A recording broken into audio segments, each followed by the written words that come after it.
is Leap Day. Saturday. Well, kind of. Will be soon. Probably is, but it will be by the time you see this. And I've been thinking about a couple things. I've got a couple of requests to talk about playing leads using some of the intervals you just heard there. I'm going to get to that a little bit later. First, let's see. I have two things I want to bring up. The cavatina question that Chris posed on the web is, I can't believe I rated it an 8. It's a solid middle 9.5.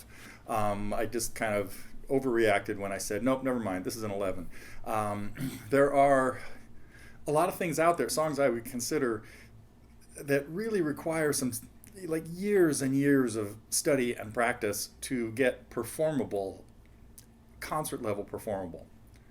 That's certainly one of them. Matter of fact, almost every classical guitar piece you hear by the masters, John Williams, Christopher Parkening, Julian Bream, are all in that category. Even if they're relatively easy, a lot of people think of Romanza as a beginning song, but it is still very difficult to do it justice and make it as musical as possible. Anyway, so my story on cavatina is, when I went back and watched the little playthrough I did of it, I thought, oh man, there are some moves in there that are really, really hard. And it only takes one or two of those to bump it into the lifetime of study to get down. But having said that, I think it's a great thing to challenge yourself with bits and pieces of, or as much of it as you can stand, of masterpieces like that.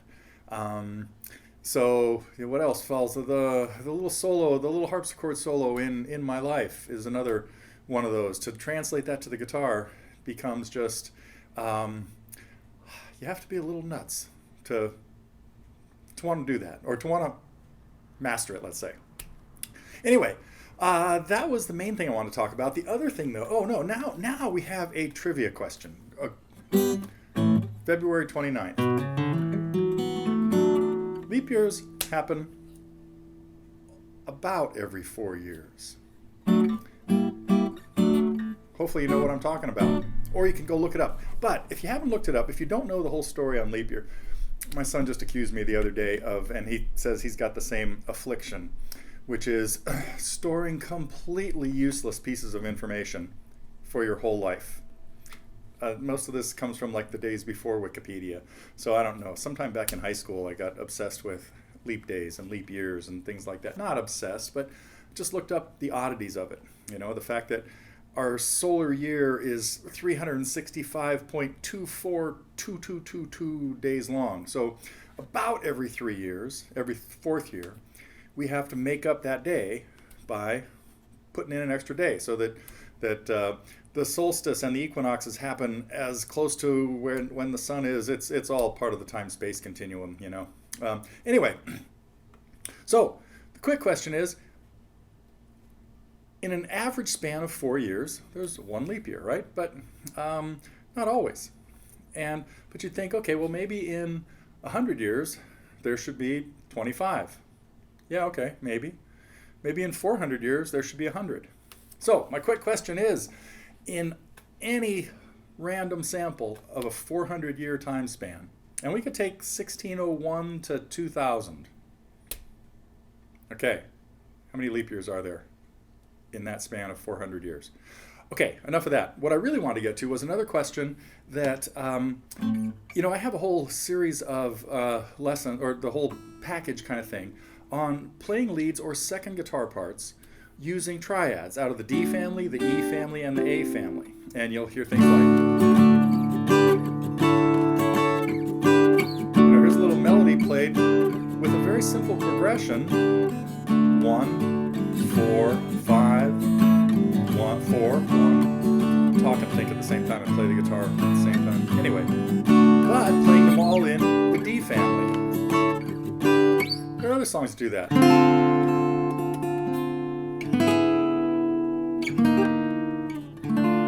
Using, in this case, the D family, just moving around to different places. And, many of you, if you've seen me play along with students sometimes, if they're playing a progression like Puff the Magic Dragon,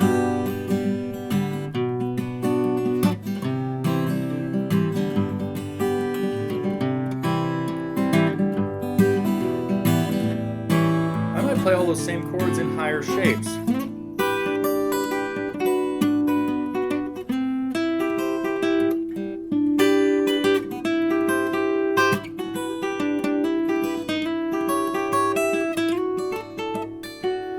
Just using triads on the top 3 strings. I'm only playing 3 strings. I think I cheated once and played the 4th string, but and so that's the whole set of lessons I have called Lead Secrets, Triads. But getting back to the question that got posed to me by somebody online recently, we don't have a very extensive package on playing leads using thirds or sixths. What is that all about?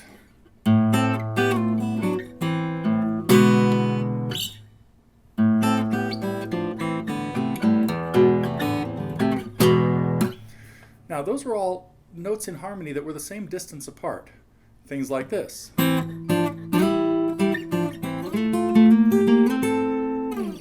And what's going on in that is it's 2 notes that are either a third apart, meaning 1, 2, 3, like A. Any kind of C would be a third from A. C or C sharp. One would be a major third, one would be a minor third.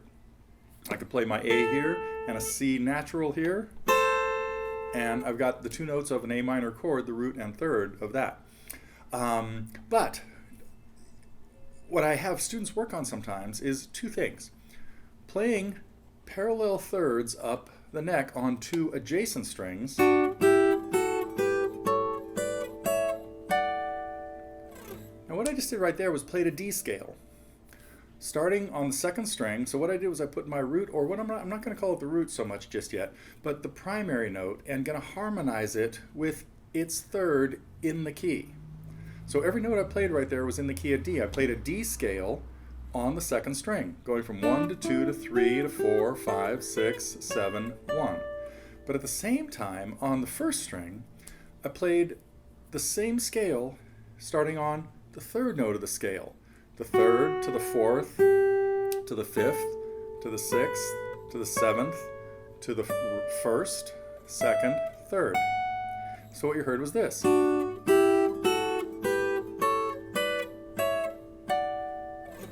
Figure that out and work on it. So that was playing in the key of D, parallel thirds, using the 2nd string as my primary note. Playing it, starting my D there, playing the 3rd of that up on the 1st string.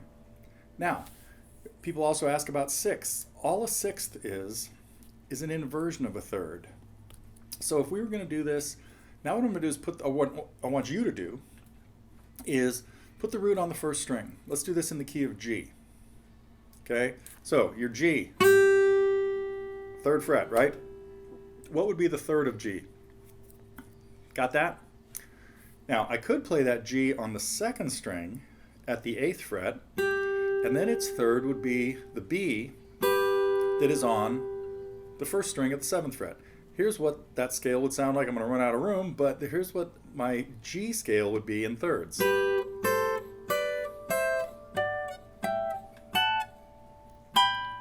Almost ran out of room.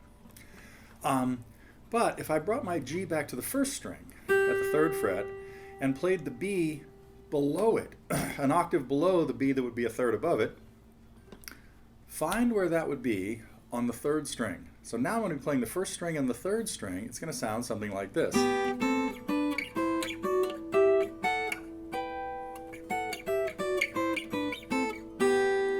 And those are sixths. Okay, got it? That's your assignment for this week. Work on thirds and sixths, and try to recognize them when you hear them in songs. I played this, played this.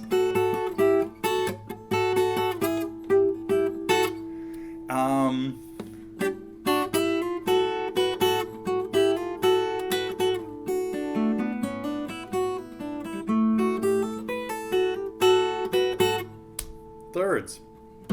All that stuff is upcoming lessons as we finish our massive rebuild that's going on here at TG. And what have I been playing lately? Not this. I don't know why it started.